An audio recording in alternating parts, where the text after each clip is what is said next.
Here we go! Hello, everyone. This is Mxiety, and we're on tonight with the lovely Dr. Katie Gordon. Hello. Hi, thanks so much for having me on. Oh my gosh, we're so excited to get to ask you questions and just be silly and keep it like super light today. As we know, like the world is exploding, so it's really cool to like go and diagnose characters that are fictional and have no whatsoever correlation. Well, not correlation, but no impact really on real life if we don't want it to. So yeah. Hi everyone. Hello. Thank you everybody who's here. As y'all know, you guys keep the conversation going and your input is super important. So if you have a question, type in exclamation the letter Q and that question will go into my queue and we'll be able to chat about it. So Dr. Gordon, if you don't mind telling us a little bit about yourself to get us started. Sure, I grew up in South Florida and I went to Florida State University for clinical psychology, where I did research on suicidal behavior and eating disorders mostly. And then I moved to Fargo, North Dakota, where I was a professor for 10 years and continued that type of research. And I am currently mostly a full-time therapist in a women's health clinic. So I work with kind of wide range of mental health concerns that people have. It was while I was working at North Dakota State University that I started a podcast looking at mental health and fictional characters with my friend Brandon Saxton. And so I think I'm glad we get another opportunity to talk about that because we actually concluded the podcast after 3 years just a few months ago. Wow. Is there Yeah. a reason you concluded it? Like is it just like it was done, it ran its course kind of thing? We both got busy with a lot of other things, Got it, so got it it, was got it. kind of tough. We did a hiatus at first, and then we weren't getting less busy, so we decided it was best to just kind of end it there. Yeah. Okay, fair. I just wanted to make sure it wasn't anything else. Sure. But that's awesome. That's awesome. So we're really excited. I actually put together a list of characters that people were really interested in hearing about. Oh, So we cool. will we will get to that for sure, for sure. But let's see. I did have some other questions. So like, tell us in general. So we learn through fictional characters, right? But what's the deal? Why is this such a cool thing? Why do like I really get a kick out of it, like honestly. So yeah, why is it a thing? Why do we do this?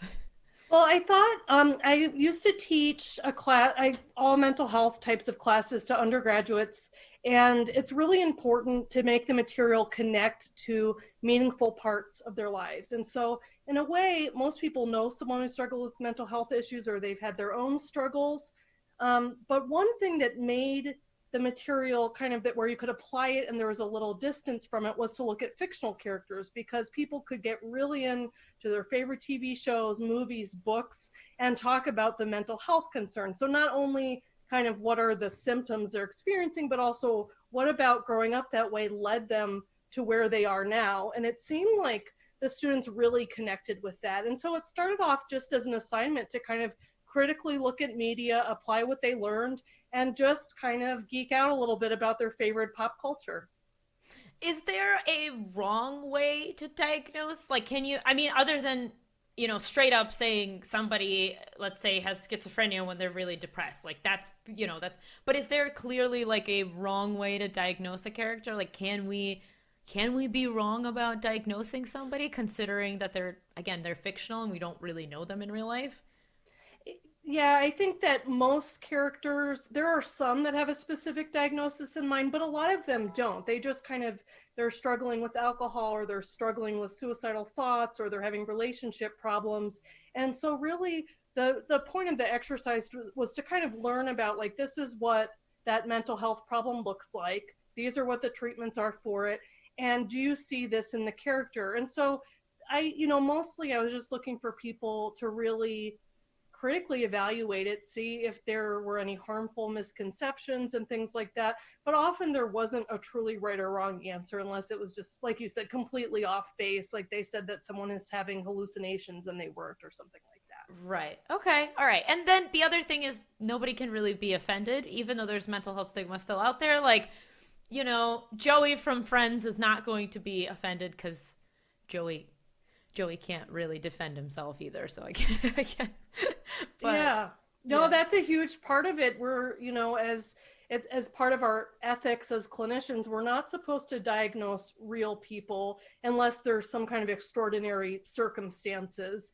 And I think that's a very good ethical guideline, because when we're working with people individually, we're doing validated measurements to see what's going on with them. And often with real people, unless there's like a huge amount of public behavior, we can't do that.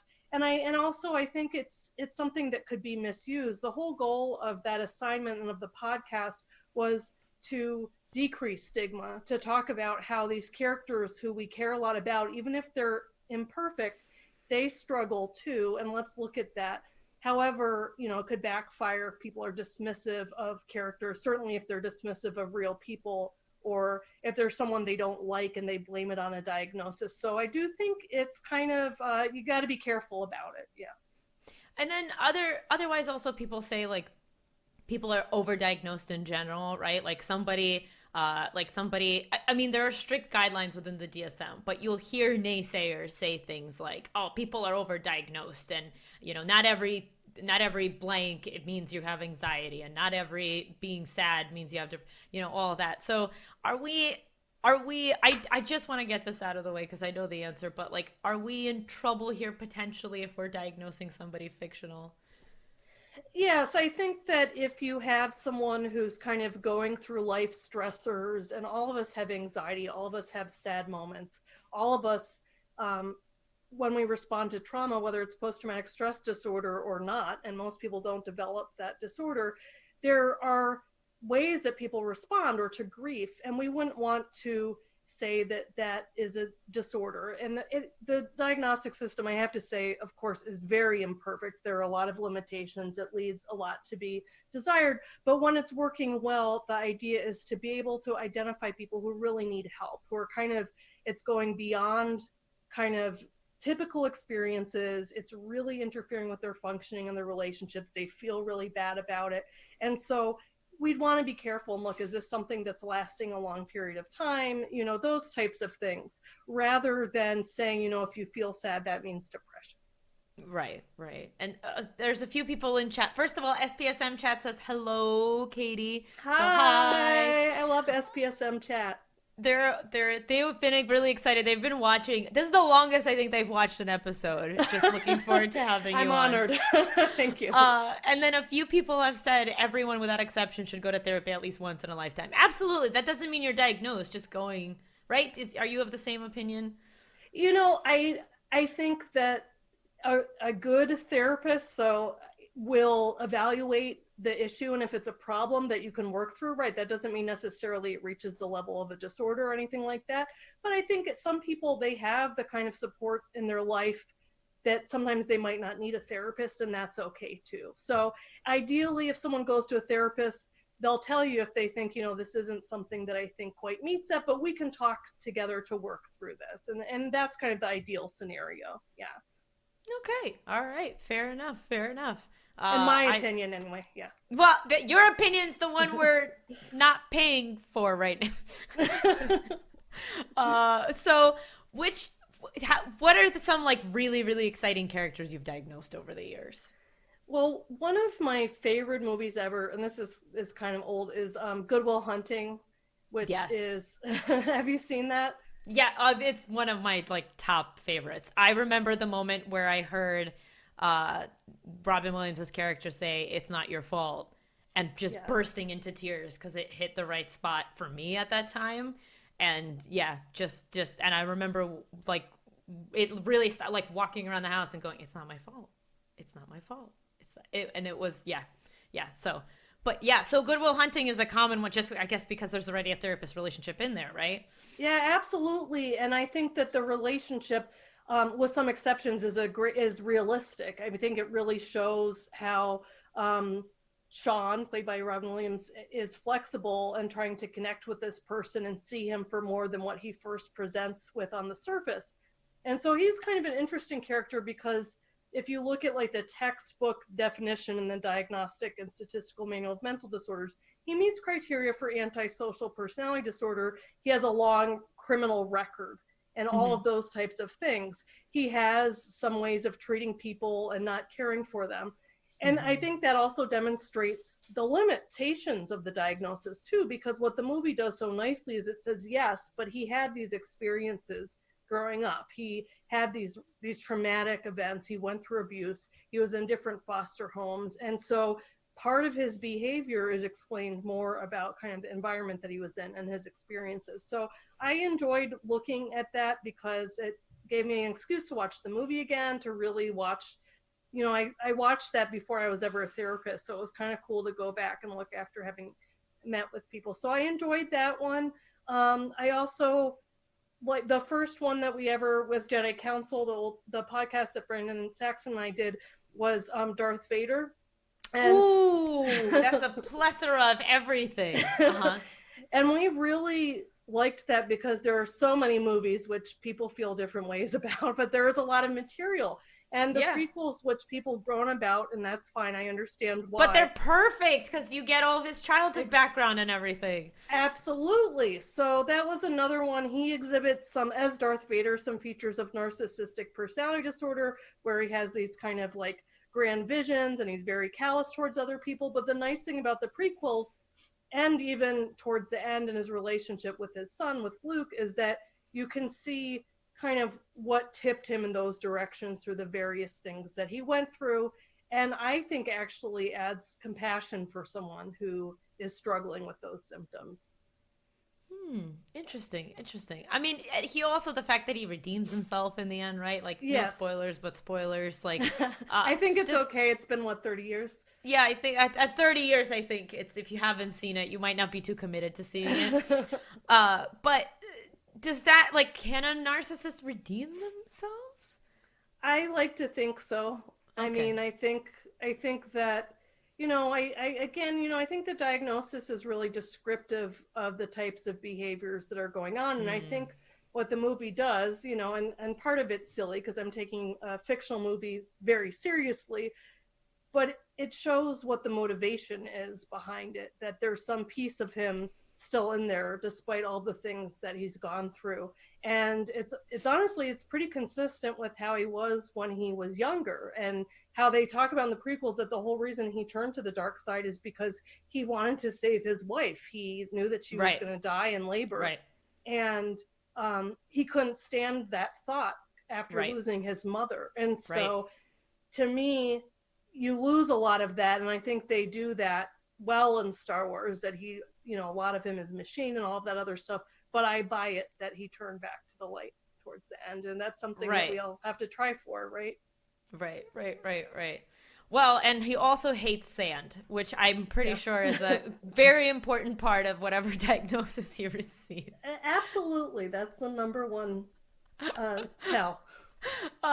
There was a paper that I read that also was talking about the fact that, if I'm not mistaken, Qui-Gon Jinn acts and grooms Anakin the way a pedophile might. And I found that I can't remember the paper. It was from Australia. But I found that very interesting because he basically, he takes special interest in him, and he tries to he tries to move him away from his family, and tells him that he's special, and all these like little steps that like clearly he does not end up acting in any way as such, but they were talking about the fact that they were examples of grooming behaviors, and I was like, whoa, that is a very interesting way to look at that, just because that doesn't end up being the intention at all, right? No, I think that goes a lot to show the limitations of describing behavior, right? And I when I was in graduate school, I actually did some treatment with some individuals who had pedophilia, and the key part is missing, at least as far as we know, which is Qui-Gon Jinn not, showing this attraction towards him. And right. That's important, I think. So, but yeah, it is interesting just to look at those types of behaviors and show that why you have to dig a little bit deeper. Right. Yeah. Before diagnosing. Yeah. I think that's the perfect example. So which characters do you feel like you've diagnosed that, like, Good Will Hunting is clearly you can diagnose him. I feel like Darth Vader is also almost too easy as well, because again, there's 9 movies through which, there's 6 movies through which to go through his history. But then I'm thinking, like, are there any characters that you wouldn't think to diagnose that you've watched a movie and been like, this guy clearly has whatever. One of the interesting ones, so this was something that Brandon actually did, but his one of his favorite fictional characters is Batman, and he was kind of going through, and he was initially thinking something trauma related, but he Right. found that he exhibited a lot of symptoms of obsessive compulsive personality disorder, which I wouldn't have thought of. But Oh. once I read what he wrote, I really bought it, in that he has kind of rigid thinking about what's right and what's wrong. He's Right. kind of works so much that he doesn't have, I mean, it depends on which representation of him, but Sure, he sure. works so much that he doesn't leave any time for joy or pleasure or things like that. And so he hoards a lot of stuff, he keeps a lot of things. So it was, I think he made a compelling case, and that's not, that personality disorder is something that a fair bit of the population struggles with, and that I see in treatment, because it leads to anxiety and interpersonal issues. And I doubt that was intended for Batman, and yet when you Right. look at it, it does kind of describe some of his behaviors. I think a lot of them are probably to like place control on a world that he felt no control over, from Right. losing his parents and trying to make a dent in Gotham and not really doing that. But I think it's a helpful descriptor of where things are rough for him. Hmm. I like that. Well, I mean, I think that's interesting. I wouldn't say I Yeah. like that considering poor guy, but that's interesting. I want to go back for a quick second because I had a Sure. question. I forgot it, and now I remembered it. But you Oh. mentioned antisocial personality disorder. Mm-hmm. So I know that there's a misconception. So colloquially, it's one thing is used one way and one thing is another way. So I was wondering if we could just touch upon antisocial versus asocial, because a lot of people call themselves antisocial, but what they really mean is they're just asocial. Is that, do I have that right? Yeah, absolutely. So a lot of people, when they are kind of introverted or socially anxious, or they're just introverted, they prefer to not be around a lot of people, or they say they don't like people, um, they'll say that they're antisocial. And you're right, that's more, there can be a lot of different things going on. I think when Sure. people say that, sometimes they are socially anxious, or other times they're just Sure. introverted. Right. Sometimes they've had some bad experiences, and that's how they protect themselves. They don't trust people, they aren't around people. But antisocial personality disorder refers to violating social norms like laws, being kind to people, feeling like you need to reciprocate when someone helps you out. So with antisocial personality disorder, it's often referring to criminal behavior, people who take advantage of others.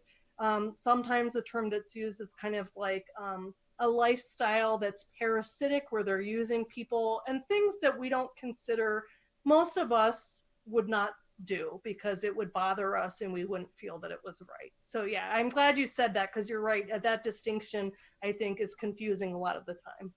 It's just because it bothers me, and I've become that person at parties where I go, actually, I think you mean actually, and like I'm not the professional to be able to say that for people to have to listen to that. So I appreciate you confirming my perhaps even a bias, but No, uh I agree with you totally. yeah. That's really, really interesting. Bliffle is saying back to Batman now. We're skipping around. I know. I'm Okay. sorry. But Bliffle is saying there's a lot of overlap too with other things. So, for example, autistic people do most of that stuff too. But if you get into ASD, you need to know how they coped in childhood and et cetera, et cetera. Uh, sorry. Go ahead.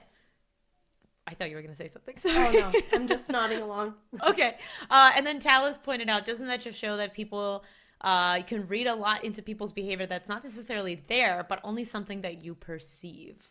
Right. Absolutely. And so there are several disclaimers before our podcast and website. And so I think that in a way it's taking things seriously, in that we look at what are the DSM diagnostic criteria, what are the evidence-based treatments. But really the goal was to make information about mental health more accessible in a way that's more fun than just listing like, here's a diagnosis, here's the treatment. And so we would take things like one of my favorite characters is Buffy the Vampire Slayer. And in season 6, she's really struggling with like textbook depression symptoms. And so the thought is that I could list the depression symptoms and treatments for it, but isn't it more interesting to like talk about the lyrics she sings in the musical episode or whatever, those types of things. Yeah. So Yeah. I totally agree. When people come into our office, we try to use standardized materials that can help us really pick up what's going on with people. With fictional stuff, we're using a lot of our imagination and our own lens. Yeah. But I like that, focusing more not on the specific diagnosis and being like, this is how she exhibits A or B or C, Right. but literally being like, these are behaviors that are interesting because people. It's more like the reason I ever got into into psychology as just being interested in it is because I always wanted to know why. Why do people Mm-hmm. do the things that seemingly seem so out of like out of any explanation, right? But there Mm-hmm. really is an explanation for most things that we do, and so I that's why I like doing this stuff. Yeah, going through the motions is a great song. I don't Yes. remember any of the Buffy musical, so I'm gonna leave that all to you guys. Yeah, Uh, that's definitely. I mean, I think that is how a lot of people feel when they're depressed. That they're just right. That's that anhedonia. They're not enjoying their life anymore. They're not. Sometimes they feel numb, and they're going through the motions. They're just trying to do their routine. I mean, she's literally fighting vampires, so and not feeling anything. Like it just feels like something she's got to do. yeah. HD Mental Health says, I think part of the issue with diagnosis of mental illness is the perceived notions people have about those illnesses. So it's not the issue Mm-hmm. of the diagnosing them, it's that what other people think depression is, what other people think it means when you say that somebody has schizoid personality, et cetera, et cetera. Yeah, that people misunderstand what that really means. Right, right. Yeah, I think that's true, and that's why I don't I I think again you just have to be really careful about it. I Yeah. think that when things are thrown around, like I did you see that movie Split that came out a few years ago with dissociative identity disorder? I know enough about it, and I know enough about the whole M. Night Shyamalan trilogy that Mm-hmm. started with Unbreakable. I did not like Unbreakable, so I didn't go see Split because I was like, it's gonna it, and it was, from what I understood, it was more the same thing. But this is me judging it from outside, so please, tell I us. think your judgment's right for what it's worth. I mean, one of the things that I had an issue with there is that they use the proper name, right? They don't even call it multiple personality disorder. They talk about DSM in it.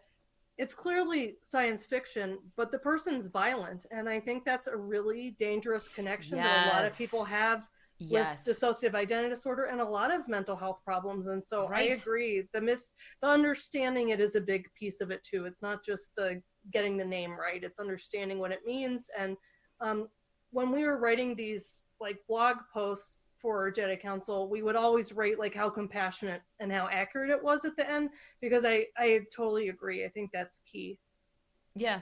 Yeah, a similar thing happens with Joker, right? Where a lot of people, Mm-hmm. especially, did you see the last Joker movie? I did. Okay, so a lot of people, and there was a very famous article that came out in Vox, I want to say, or one of the bigger sources, where a therapist who works in the prison system diagnosed the Joker, and she talked Mm-hmm. about how, because there's all these systems that fail him, right? And that's why basically the lesson the movie wants you to have is that all these systems are taken away from him, and everything, all of his support fails him, and then of course he becomes this thing, like Mm-hmm. ta-da. Mm-hmm. And she talks about the fact that there are fail safes for those systems and everything like that, but she also, goes pretty deep into his diagnosis. And what I didn't like is that she doesn't mention the fact that, like, not all people, he ends up being very violent. Oh yeah. And she does not have a chance in her essay. It's very long too, but she does not have a chance in her essay to describe or to touch upon the fact that, like,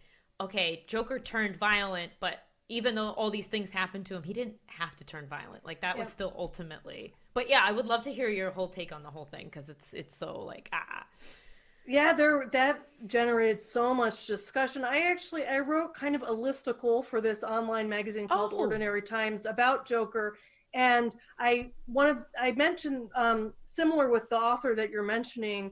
I thought that I did like how they included sociocultural factors, because I don't think that is often included, and how marginalizing people, cutting off their support, um, not giving them the therapy that they need, and those types of things, that doesn't help anything. But the biggest thing I didn't like was glamorizing violence. And Joker is such an old character and a classic right. character that um, I think it's hard to totally rewrite it, but this was more sympathetic and deeper than I think, and more complex Yes. than other Yes. depictions of him, where he's Yes. just kind of like, um, they depict him as insane, basically, and I Yeah. don't think they pin a certain thing. I mean, I guess they could Yes. say he's a psychopath, and that he seems really callous and all that stuff.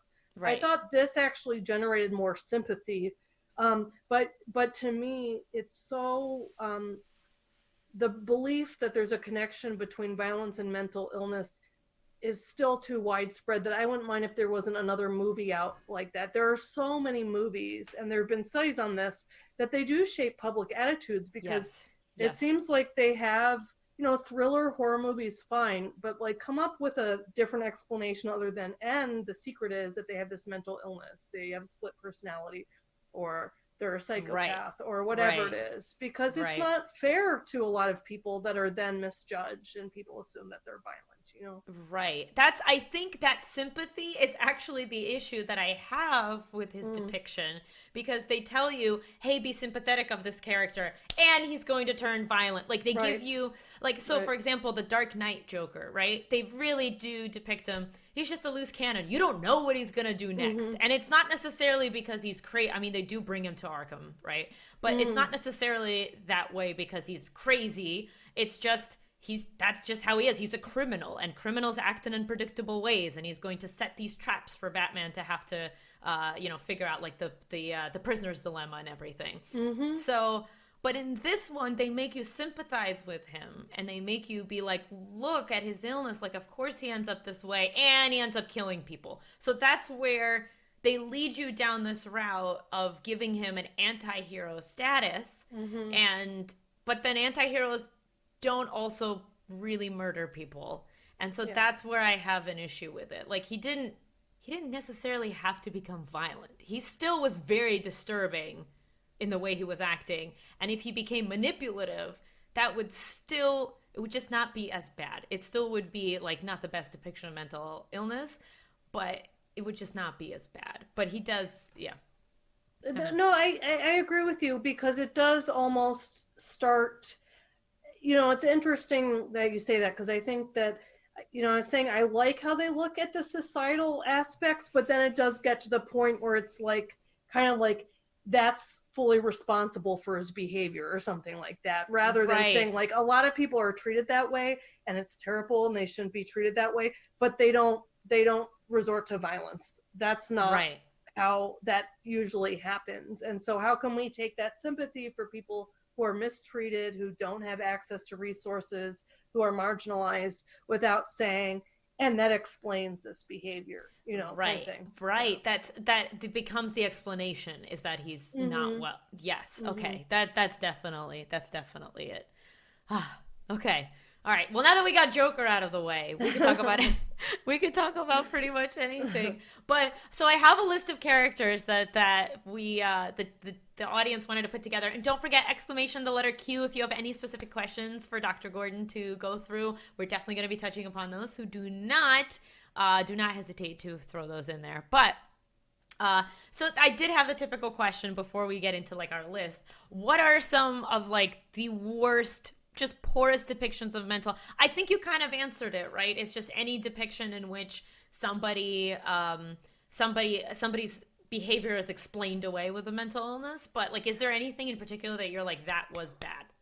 I Split was one that Yeah. that really bugged me, and then the other one, I hate to bring it up because it was so over discussed, but 13 Reasons Why depiction of Oh, suicidal behavior, yes. I really had a lot of problems with that. I thought that, she seemed pretty vengeful. She seemed like pretty calculated, and, Yes. and all these things. It wasn't clear exactly what mental health issue was leading to that, but it was kind of like, um, I I thought that the way they captured everyone's attention, they could have done a lot more Yes. to have accurate information. I didn't like the counselor at all, who she talked to about having been a victim of sexual assault or being a survivor of sexual assault.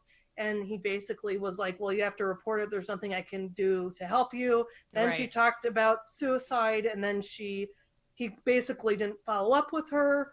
And I'm not saying that never happens, but Right. if we're going to have a bunch of teenagers kind of glued to watching something, I would Right. prefer that there was some hope there. Yeah, You I know? just feel like there's way enough negative stuff out there. I don't think we needed the attention grabbing negativity. I think we Mm-hmm. needed attention grabbing good results, right? Because there are a lot of cases where that stuff ends well. I mean, it's very Yeah. traumatic, but it can potentially end well. And I'm not even talking about the fact, like, if, of course it could still end in suicide, but there could have been a positive lesson to learn from that. But instead it was very focused on the revenge aspect of it. I agree with you.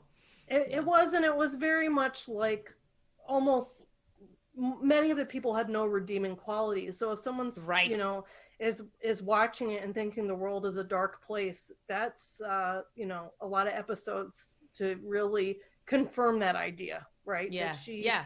you know, and then also, of course, a lot of people talked about why was it necessary to have such a explicit, violent like scene of her actual death, and what was the point of Right. that, you know? Right. They've since edited it out.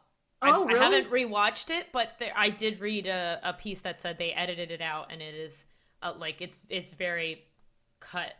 It's very cut out. Like they don't show the actual depiction of anything happening anymore. Oh, So interesting. That's, yeah. you know, I read that whoever was the writer for it thought that including that would deter people from wanting to kill themselves, because apparently when he felt suicidal, and you might have read this too, that he read about someone killing themselves and it was so scary that he thought that might deter people. Interesting. But I I actually didn't mean, read that. That's really interesting. Huh. so he I think he had certain thoughts behind it, but obviously there was a huge reaction to the show, and not all of it was positive, and they Right. question whether that was exploitative. Yeah. Yeah. Yeah. So that's Exploit. another That's the show right that word. that jumps out as kind of like, again, like, why not make the hook or the point of the show something, I don't know, something different than how it played out. Yeah. Yeah.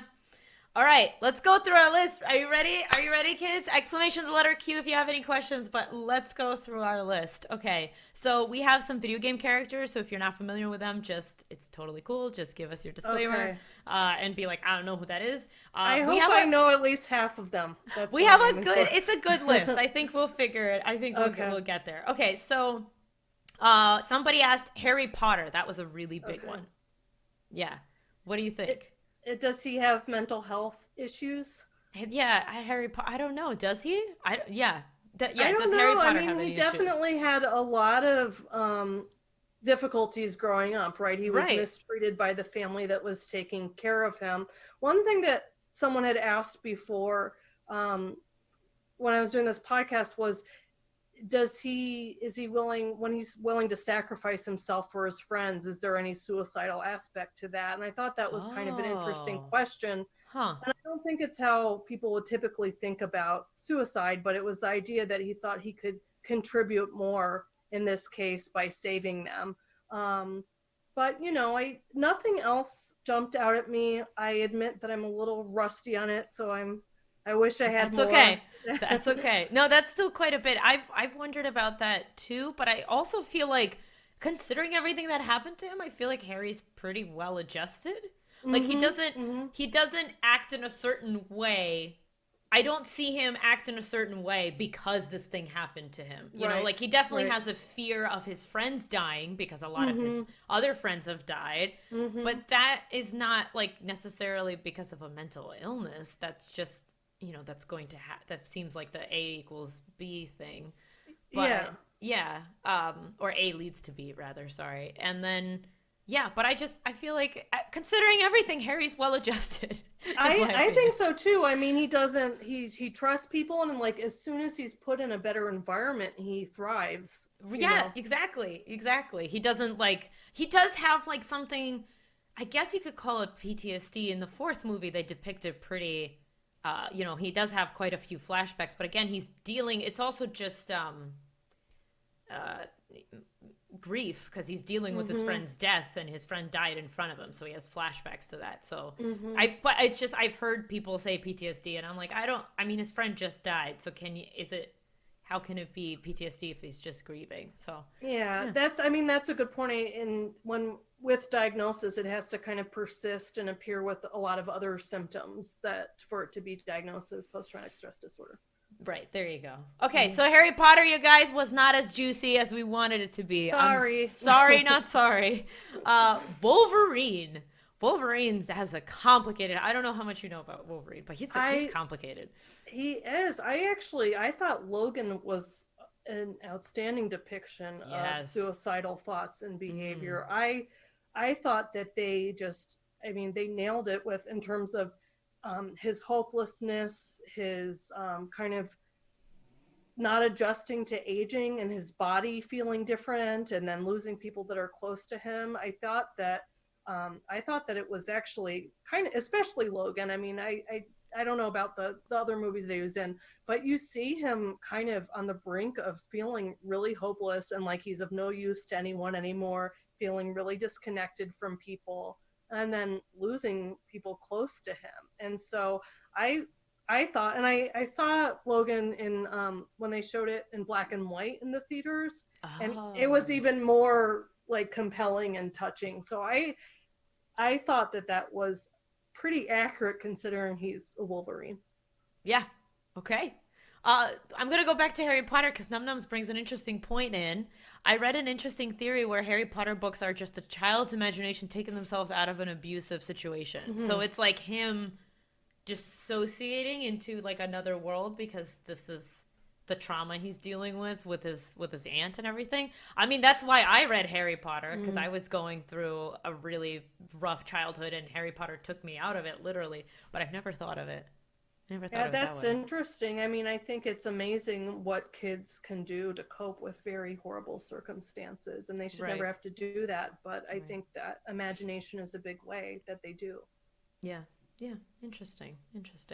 And feeling special in ways if they're not being told that by the environment that they're living in. Right. So creating that space for themselves to feel special. And that's a really interesting one, Num Nums. Thank you for bringing it up. Going back to X-Men characters, is there any other X-Men character? Somebody brought up Jean Grey, but is there any other X-Men character that you can think of that you're like, they're not okay? Like, I'm even thinking Deadpool. I mean, arguably some people don't consider him an X-Men character, but I feel like Deadpool either has a plethora of issues or he's extremely well adjusted. So I don't. Yeah, I haven't seen Deadpool in a while, but I remember right after seeing it, I think that, he definitely has a suicidal aspect to him. He definitely has like an impulsivity kind of, but then he has this side of him that's a little bit deeper and that connects and cares about things. There's no one else that really jumps out at me from X-Men. But it could just be that I'm not thinking of something. There's a really interesting run of Deadpool. Brian Posehn wrote it. And it was basically at one point, his partner who is assigned to him, she's like an FBI agent, and she dies. And he finds her literally they depict in a part of his head. So like he's walled off this part of his brain that he doesn't let himself access anymore. And so it's like super metaphorical, right? And, so he doesn't let him access that anymore. And it's this room and it has cobwebs and there's like weird old paintings in it. And when she dies, her ghost lives in it.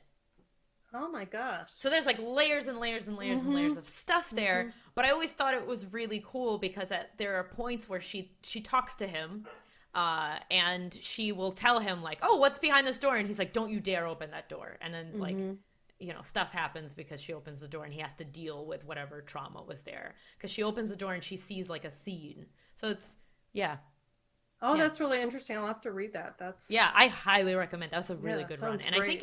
I think it's compiled in one like big piece now because I read them in small volumes as they were coming out. Yeah. Oh, that's cool.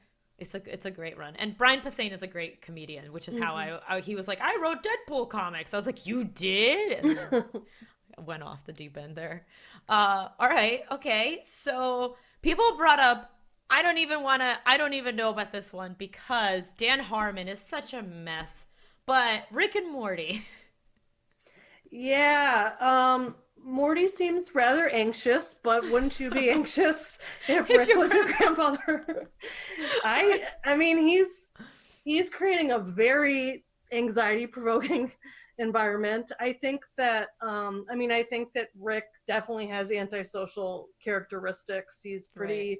sensation-seeking, easily bored, very self-focused, very high risk-taking, but he also has those negative emotions. I mean, I thought they did a really good episode when they showed that he was having suicidal ideation too, and that he nearly died by suicide. And I thought it was kind of chilling how they did that in a cartoon. Um, so I think, and he's clearly got alcohol use issues too, and those Right, things right, do right, tend to go together. He thinks he's super smart, which he does appear to be, but he right. over intellectualizes everything. Because I thought it was interesting that when they did that, the Pickle Ric therapy session. Oh my god, I was gonna bring that up because it was so bad on so many. That episode actually bothered me, and then I ended up rewatching it several times because we like watched it with different friends, and I was like, "But what do you think about this part?" And they're like, "I don't know. Why do you?" I don't care about it this much. But so if yeah, go ahead. Yeah, it's been a little while since I've seen it, but I mean, the fact that, like, he's, one thing that does stand out is a therapist kind of calls him out on not caring enough about his daughter and the impact he's having on her to kind of like go when she asks him to go and stuff like that. And I think that, there's a suggestion that it's not just that he's totally impulsive and not thinking about other people, but also that he's really avoiding some kind of deep, dark pain and therefore over intellectualizing with therapy and drinking to escape it and all of those kinds of things. Yeah, it's what bugs me. He says several times, like he's just very dismissive about therapy, and the whole point Yes. of it, Mm-hmm. even when you dive into a deeper level of like, oh, he just doesn't want to deal with therapy because it's dark. Even when you dive into it that way, I still thought the proliferating message was, therapists don't like read too much into things, and you don't Yeah. need them, and yeah, And you know better than them, and they can't tell you anything you don't already know, or that, right. like, if you're super smart, that somehow means that you can figure out your own mental health problems, when intellect has nothing to do with struggling with mental health issues. And Yeah. no, I agree with you, and I do worry about that stuff because of course there are still people reluctant to seek help. And so Right. the idea that you go because you can't figure it out on your own, that's not a good message to send. Again, an extremely popular show too. Yeah, yeah. That's just exactly it. Is that it was yeah. I mean, we discussed it, but he otherwise it's a great show, and I feel like Mm-hmm. it's very ripe for the picking for all the things that are wrong with Rick. I Oh shouldn't yeah. say wrong, that Rick can be uh that could better explain Rick. That's how I'm gonna put it. Yeah. Yeah. And, I think a big key, though, is that even if there is some underlying emotional pain he's in, his abusive behavior is completely unexcusable. And Right. so, kind of like understanding a little bit about why he struggles doesn't mean it's okay that he treats people like that at all. Right, right. Uh, okay. So Dean from Supernatural. I don't know. I've never seen Supernatural. Like I I know of haven't it. either. Okay. You And guys, Felicia Day's been in it, so I really should because I really like her, but I I haven't love seen it. Felicia Day. I Me too. loved her. You're You're never weird okay on on. the internet. You're never weird. Thank you. Okay. I was like, I you're loved okay it on too. the internet. It was so good. It was so good. It was. Uh, but Almont, I just really, really recommend that we stay on topic. I totally understand, but I don't want you to go into a place where we can't pull you out of, because this is not the space to be able to pull you out of. So Almont, either join the Discord or join in the conversation. But we absolutely love you and adore you. Okay, we do have a few questions lined up, but I want to go Okay. through these characters first. Okay, so we have Dean. Okay, what about poor Luigi? Oh. First of all, Luigi's last name is Mario. Okay, so that's, I mean, if that doesn't give you a complex over your brother, like I don't know what will. But poor Luigi, second banana. What do you think? I mean, especially in Super Mario 2, he has that kind of jump that's a little bit odd, and that, I would imagine he might be insecure about that. Um, I don't, I think he does pretty well, but you're right. He does play second fiddle to Mario. Which depiction are we talking about? From like the old school show Oh my or just the god! game? I don't think the old school show should be analyzed. Just it's its own. It's it's like I think it's just a time box of its own. Okay. It's a fever dream. I don't know. It's weird. It's its own thing. We still quote it because it's so strange, like things that they've said. Because you can I think it's on Netflix, or it was on Netflix at one point. Like we've rewatched episodes, and like you can't wear that in Brooklyn. Like I don't know what that means. I don't know what that means, but we've said it every time. We live in Jersey, so every time we've in some way been around Brooklyn, we've said it. Okay, so or Luigi, I guess I was asking more. I think we were thinking more about like Luigi's Mansion, Luigi. But his anxiety seems super justified because there's ghosts everywhere. Yeah, so that's a good point. When we're looking at like if someone has an anxiety disorder, it has to be out of proportion to real threat. And so when there are a lot of ghosts, that's kind of what anxiety is meant for, to activate you when there's a threat so that you can have the fight or flight response come in. So yeah. I haven't played that, even though it looks super cool and I've heard good things about it. So if what I said doesn't fit, I'll get back to you after I've actually played it. Okay, all right, cool. That's fair enough. Fair enough. Okay. Oh, could he be jealous? Somebody's asking the audience. I guess he could be jealous. It seems like it because, like, if you play one player in the very old school games or something like that, like, it's always Mario. So I could see that. All right. So that's I'm good. really speculating here, though. I have no clue. I don't know Luigi's psyche too well. Oh my gosh. Okay. So next is we went into Disney territory. So I came up with a few, but people were wondering about Belle. So we got into, I should preface this. People often say that she has Stockholm syndrome. I do not agree because she fights back with the Beast quite a bit, and second of all, she doesn't fall in love with him because she's his captor, and third of all, I was thinking there's something else, but basically, like, I don't think that she qualifies for Stockholm syndrome, but I do think something else is going on there, and I can't remember the diagnosis because I read it somewhere and I cannot remember it. But what do you think? I haven't seen that in a while, but was it dependent personality disorder that they were talking about? Or was that it something could else? make sense. That could make sense. That's where Yeah. someone has like they don't basically trust themselves to make everyday decisions, that they kind of need to be with someone and they kind of make their life revolve around the other person. Yeah. They can't be alone, those types of things. It's not super common, but it definitely I've seen it or features of it at certain times. Yeah. So do you think or would you subscribe to the traditional she has Stockholm syndrome model? I think that you make good points about her having agency and kind of changing her mind versus what you think of as like where Stockholm syndrome, that where it's someone completely kind of disconnected from their own feelings and just explaining away a situation. I buy what you're saying. I think that makes sense. Dependent personality disorder might also be Cinderella, says Bliffle Splick, and I could see that. What do you think? Yeah, it's tough because she's in a terrible situation, right? Yes. She's in poverty and she's so mistreated, and so it's like more than just a romantic relationship. One has to wonder that if she had the things that she needed and had freedom, maybe it wouldn't be like the way that it turned out. Right. Okay.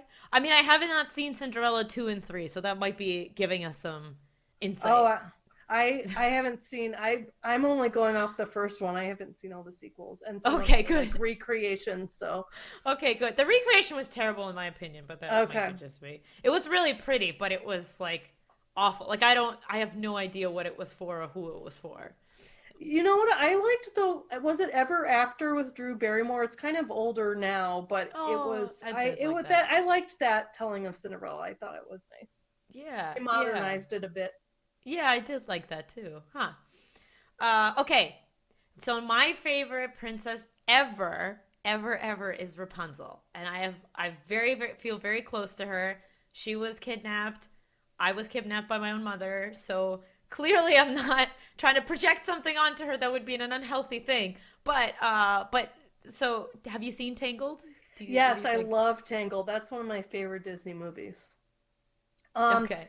yeah, I mean I don't I think she kind of amazingly once she realized what's going on like steps into action and is a hero. I mean, I think it's incredible given what she's been through, being kept, away from the world and like literally not going outside and just wanting that so much. So, I mean, I think she's remarkably resilient considering what she's been through and even being able to trust this kind of guy that shows up. But again, I think she was also motivated that she wanted her freedom too and kind of saw like if I work with this person, I'll be more likely to get it. So Yeah. I love that movie though. That's one of my favorite. I recently rewatched it actually. And the Oh my god. music is so good. So good. It is. It's great. It's fantastic. It's so good. Oh my, I hum it along. I mean, even the villain songs are like so good. Yeah. Absolutely. Oh, it's So great. I may have written a very long essay on this that is on my blog and like how, Oh, yeah. So I wrote a piece on how Rapunzel taught me. Basically, I walked out of Tangled being like, oh my god, I'm in an abusive home, and wow. like it changed my. Swear it changed the rest of the course of my life. Oh my gosh. That movie made a huge difference. Just her relationship with Gothel and how Gothel interacted Mm-hmm. with her was so similar to what I was dealing with at home that I Oh was my like, gosh. oh, this is not okay. You're supposed to fight that. You're not supposed to just be like, oh, this is normal. And Mm-hmm. that, yeah. So Oh, it's that's really cool. incredible. It's very close to my heart.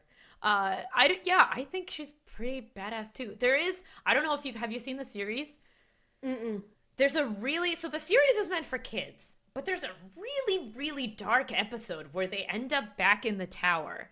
And I feel like I actually told my husband about it. So this is normally like Mm-hmm. my guilty pleasure, like I just watch it on my own whatever. But I like he came home one day from work and I was like, "Oh my god, you need to know about this." She goes back to the tower and her dead hair is like still there, right? And Oh my gosh. it's literally like the scene that was left after the end of the movie. Like you just assumed she like got up and left with Flynn, right? Mm-hmm. So yeah, her dead hair is there. There's like broken glass and she like walks through and pictures her Gothel falling out of the window again and like it's like super. I highly recommend watching it. I don't remember the name of the episode. But I think in the description it says Rapunzel revisits her tower, Oh my and gosh. Yeah. it is very like it was traumatic for me watching it. And she's pretty nonchalant about being there. Like she does feel a lot, and Pascal is with her, and he goes through a lot. But then she's also like, "That was my past life," and I was like, "That's." I would like you to dive deeper into that Yeah. if you're gonna start kind of, but Yeah, I'll have to check that out. That I highly recommend it. it's amazing what Disney can do and how deep they can get with some of those feelings. I remember not Disney, but when Mrs. Doubtfire came out, my it was around the time that my parents were getting divorced, and I kind of was like, wow, I can't believe they didn't get back together at the end like most movies do. And that meant a lot to me as a kid to see that no, there are other people who struggle with this and they're trying to figure it out. And so I think that fiction and art just has that amazing ability to be there and something that we can connect with material wise that's hard to in just everyday conversations. Yeah, yeah. Awesome. Okay. The last one I have on my list, and we're gonna get to the questions. I prom. Oh my God, SPSM chat found my article link. Thank you so much. That's so Oh, they're cute of awesome. you. That's They're the so best. cute. Thank you. Thank you. It is also in my book. It is in the book, but I don't need to plug that right now. You can My plug sis- your book. I'm excited to read it. Okay. So then there's also Olaf. I can't Mhm. figure out if I don't, have you seen Frozen 1 and 2, I guess, before Yes. I ask you? Okay. Yes, I So have. I can't figure out if something is up with him or he's just like, they're depicting him as a child who grows up. I see what you're saying. He's just seems so. You mean? Do you mean like in the second one where he starts to have some like existential anxiety about like what's? Life? Yeah. Yeah, You're yeah. old and wise. No, you're thus old. What does he say to Anna? You're thus older and wiser and closer to death or something. Yes, yes. Yeah, yeah, yeah. It's Oh my like, gosh. yeah, it's pretty heavy, but like easy to take from Olaf in an otherwise kind of lighthearted situation. Right. It does just seem like he's getting older, right? And that Mm-hmm. he's starting to think more complex in a more complex way. I don't know the normal trajectory for snowmen, but he seems like he's starting Right. to think about like, things are changing and what does it all mean? And I enjoyed that answer there, which is, most kids do reach that stage where they're like, Right. well, what does it mean when people die, or what's the point of life, or how do we Right. cope with huge changes and things Right. like that. And Right. I think, well, I think even that's kind of relevant to what a lot of us are experiencing now with making changes Yes. and with Yes. coronavirus. And they kind of take these things, they do the whole opening song, some things never change, and And then then they all everything have to changes. leave Right. totally out of Right. nowhere. And how hard that is, those things that people just take for granted for normalcy. The amazing, I thought it was the most amazing song for kids that I feel like a lot of people glossed over is All of This Will Make Sense When I'm Older. Yes, yes. So good. Yeah. It's so good. And Mm-hmm. it's for those of you guys who haven't seen it, it's basically Olaf going through and saying like, I can't explain this. Oh, it must make sense to me when I'm older. And as an adult, you're watching it and being like, no, no, that never makes sense to you. Like, Exactly. It's like, yeah, that idea that it's like there are these certain answers and defining things that are to be known once I'm older. And then, yeah, you're absolutely right. So it's kind of plays on two levels where kids can be like, yeah, that's something I relate to, but adults can laugh and be like, no, when you're older, you learn that we don't have all the answers and we don't right. know and understand a lot of things. Yeah, that's a great song. Right. I love it. I love it. Mm-hmm. Samantha? But all right. So yeah, so somebody it's on Disney Plus now, so I just rewatched it like 2 days Mm-hmm. ago. That's Uh great. okay. Oh my gosh, Blifflesflix found the dark scene of Rapunzel in the tower. All right, if you rewatch Oh, this wow. VOD later on Mixer, you can click all these links. So, Diagnosing. Yes. Okay. All right. Let's see. Let's see. So those are all of my. Oh, I also have you played Kingdom Hearts? Mm-mm. Okay. All right. Then we're good. All right. Okay. That's it. Let's go through our questions so we can let Katie go and let her have a good. This is super fun, in my opinion. But Yeah, uh, no, I'm having a great time. awesome. I love talking about this stuff. It's yeah. Again, it's super lighthearted and a great way to Mm-hmm. learn. So I love Mm-hmm. it. Yeah. Uh, interesting, huh? H Bat Dad says, I forgot to mention this character. How would Michael Knight be diagnosed? Who is Michael Knight? Do you know? No. Bat Dad, if you want to clarify a little bit, we don't know who that is. Yeah. HD Mental Health asks, could Dexter have been saved from being a serial killer? That's a great question.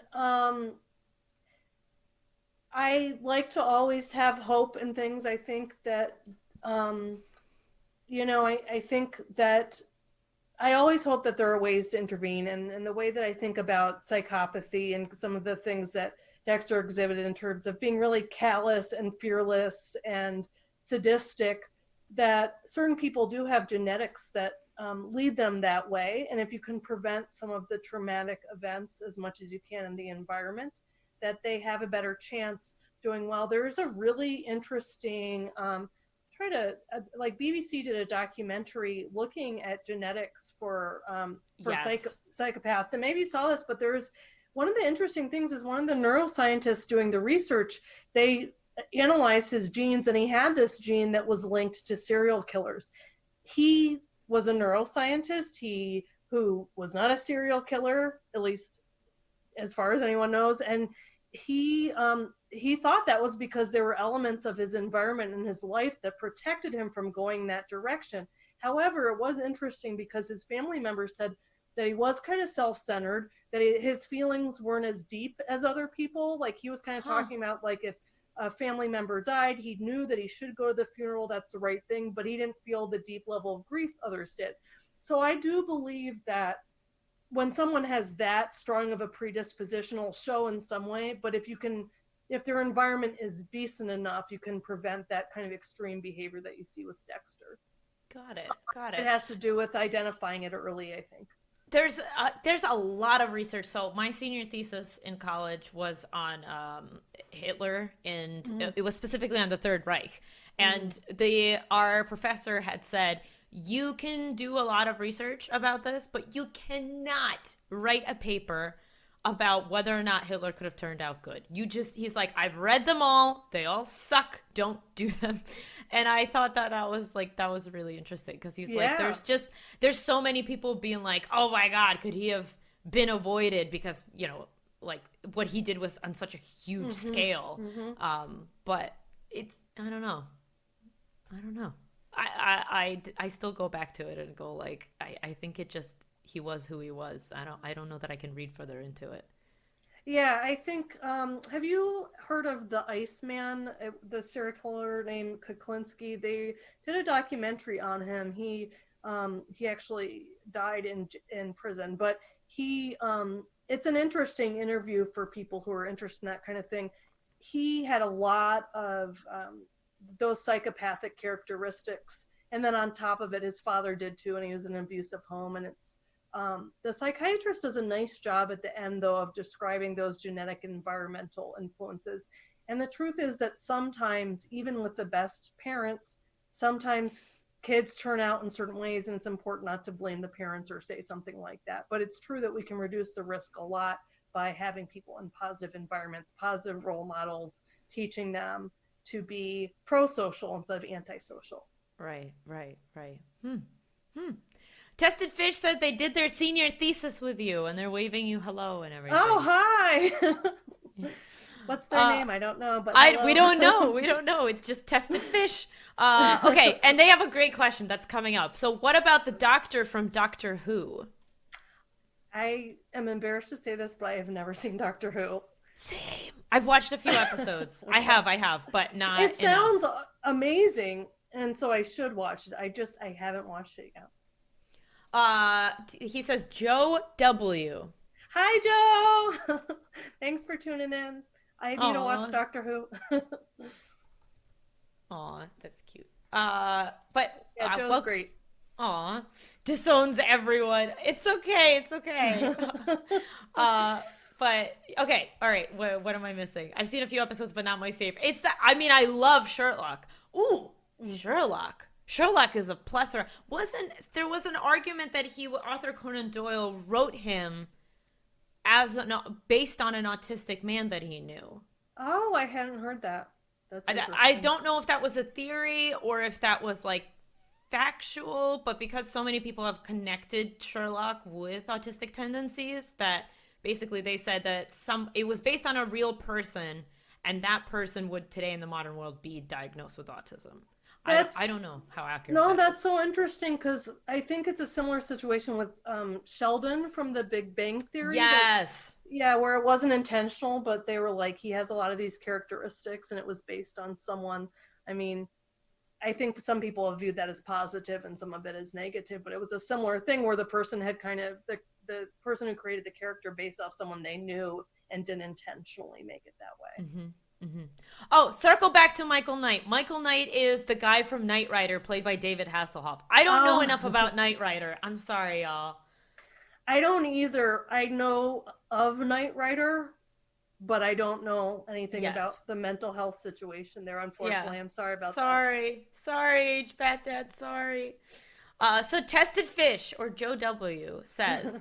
Wondering if either of you have thoughts on Disney's propensity to kill parents off all the time. Oh, I have thoughts on this, but go ahead, Katie. Well, my thoughts are just that I think at the heart of the matter, it shows how much kids are affected by not having their parents present, by not having them loved. I mean, you see that in a lot of comic book characters too. That's kind of the tragedy that happens. I wish they would stop doing that, and I think it's kind of I think it can be helpful for people who have struggled with that, but it seems excessive to me, especially the moms. I know that's not always the case. So I've wondered about that pattern too, but what do you think about that? So first I've heard that Disney's mom died when he was really Oh. young, and that's why he tends to kill off mothers. Like it's Mm-hmm. an emotional thing that he can relate to, I guess, Mm-hmm. or that he can explore. So there's that. But also, but Jesus, the whole depiction of parents in Frozen, that's my opinion of this whole thing.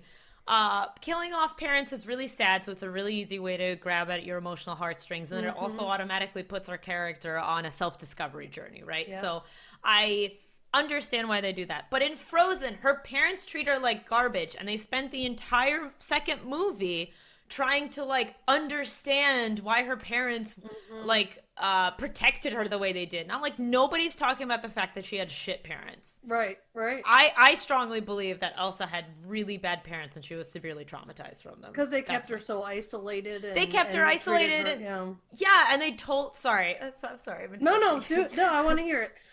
They constantly told her to like withhold who she was Mm-hmm. and pushed her away from people and told her basically they created they made her self-loathe herself because the Mm-hmm. message that they sent that her was really clear that who you are is not welcome in Mm-hmm. society. Mm-hmm. And then they die and then they spend the entire second movie being like, I miss mom and dad. And I'm like, what do you miss about them? They Yeah. didn't do anything good in your life that we at least know about. I'm sure that there were good moments, but it doesn't seem like once Anna and Elsa were separated as kids, which is like at 5 and 7 or something, there's nothing. I don't know. So I would love to hear. Yeah, absolutely. Where it's kind of like this idea that I think that the parents are being protective, but actually they are sending the message that you should hide who you are. Yeah. Yeah. Yeah. Oh my gosh. But that's exactly it. That sending the message that you should not be who you are is Yeah, the part rather that than society is wrong and you should be yourself and they have to adjust, you should just not let anyone know. yeah, it just I think to me as somebody again, like as somebody who grew up in a bad family with Mm-hmm. parents that I have since like removed myself from, every message out there, especially in Disney, tells you your parents are always good, you always go back and you forgive them. It's Mm-hmm. always about family. And there's not enough messaging around like friends being family and Mm-hmm. finding family outside of those you're related to. And that kind of that because every movie and relationship they always talk about the fact that like they always go back no matter how Mm-hmm. terribly they've been treated, and I don't agree with that. I don't. Mm-hmm. Okay, so that's my own. Clearly I'm passionate about and have this hang up. No, that makes sense though. That's not always the healthy message that no matter what, they're your family and you need to reconnect with them. That's not the best outcome for a lot of people. I am going to close the queue because we don't have Katie for too much longer. I hope it's okay if we finish off the questions, or do you need to run off? Oh, no, that's okay. I Okay, can all stick right. around. Okay, just three more. Okay, so another question from Tested Fish through Tally. Is there truth to birth order and issues with mental health and personality? I think that's fascinating. I've seen this is, but my response I think is I've seen a lot of mixed evidence of that. I mean, it definitely seems like there is some evidence for like the firstborn, especially they tend to get more attention. They tend to sometimes you could there are studies that find things with like achievement and adjustment, things like that. Um, there are of course exceptions to that, right? That to those patterns everywhere. I think that when I'm doing clinical work as a therapist, that patients relate to that a lot. That they, that's a lens that they view their own, the way they view themselves as. And so to me, I think that's really important. Like where did you feel that your birth order was when you were growing up, and how does that connect to things? I think that to me is the most important when you're looking at like an individual level. But it does seem I have really seen kind of mixed things on that. Hmm. Okay. Okay. I don't have many thoughts on that, believe it or not. Mhm. Okay, the next question is from SPSM chat. What movies or other media have gotten eating disorders right or completely wrong? Okay. I liked for eating disorders Judy, about Judy Garland, that came out this year or last year. I think Renee Zellweger won the Oscar for it. I thought it was very well done, and I don't think there are a lot of clear eating disorder depictions, but she kind of, they show from a young age how she was explicitly pressured to be thin and to not eat so much that it permanently damaged her relationship with food and her body.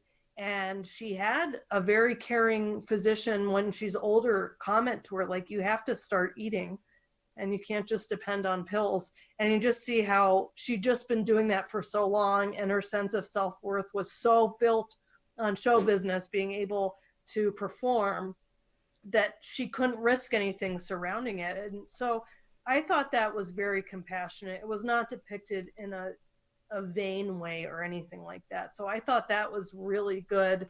In terms of eating disorder, it kind of overlaps, I think, with binge eating disorder a bit, but there are still far too many jokes about overweight people that they're, or the character will have lost a bunch of weight, like that was in Friends, and that show New Girl, Schmidt. That bothered me so much. Yeah, rewatching Friends, that was the number one thing that bothered me. That I was like, the amount of jokes they make about Monica losing weight is that's not encouraging. Come on, guys. Yeah. No, and so I don't know if that's eating disorder, but it's kind of in the realm, because they often will talk about they couldn't stop eating, but it's treated as like, isn't that so great that you got it together and now like you're attractive and worthy of stuff? And that bothers me. And it's like, get a new joke. Like, really, for decades, this is the joke that you're literally showing someone who is in a suit that makes them look really overweight. So those kind of things I think are pretty damaging.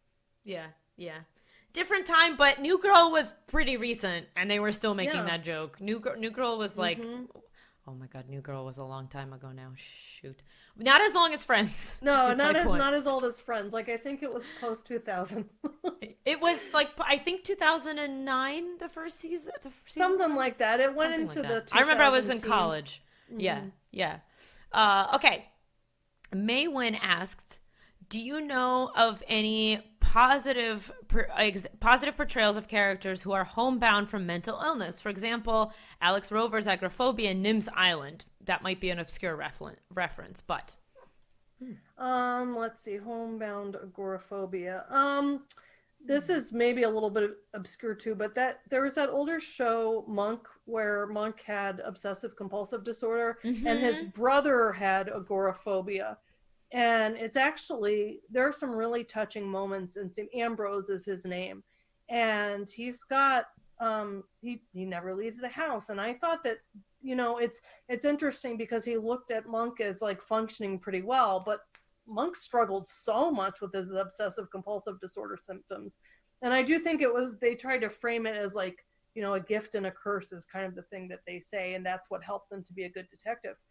But he struggled quite a bit. But his brother, I thought they did a nice job of showing like the family anxiety and the different ways that it manifested, and why it was so hard for him to leave the house. So that's the only one that comes to mind right away. I have one more fictional character. One thing I just will say that I have to say, that's very treatable if someone has agoraphobia related to panic attacks or other things with cognitive behavioral therapy. So just wanted to make sure to mention that. One more fictional character, Dr. House. Okay, House. Yes, so he clearly struggled with substance dependence, right? With vitamins and stuff like that. He definitely, he seemed pretty, narcissistic, very much like an end to the means kind of person. He had this, like, the whole thing is like people are puzzles, and he just wants to solve the puzzle, but he doesn't really care how they're doing. I think throughout this series, you see him care about certain people.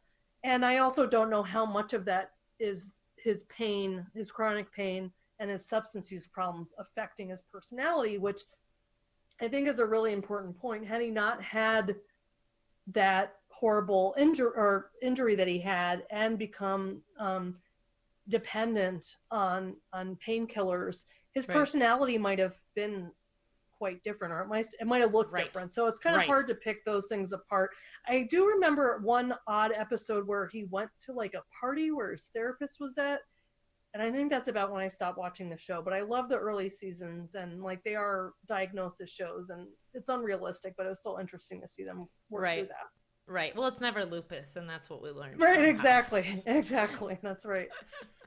Thank you so much, Dr. Gordon or Katie. I'm so sorry, but thank you so much for You're being on. welcome. This was Thanks so much absolutely a for having me. blast. Oh my Yeah. gosh.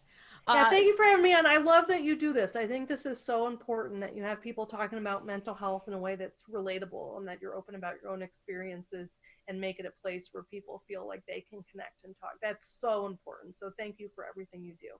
oh, thank you You're so much. welcome. Do you have any parting words for us in terms of things that you feel are really important for people to remember in this really difficult time? I think that right now, where there's a time of uncertainty, most of our lives have been disrupted. We, I think it's really important to connect with people in ways that you can through social media. I think it's great that people who are connecting right now, FaceTime. I think that making a point of it and going out of your way is key because that's key to our mental health that we are connecting with people. I think another thing is to be compassionate towards yourself. It makes sense if you feel anxious, unsure, if you're feeling stressed. And I think sometimes when people feel that way, they can be critical of themselves on top of that. Like, Mm, worrying doesn't help, so I should just stop. Or, I should have planned better.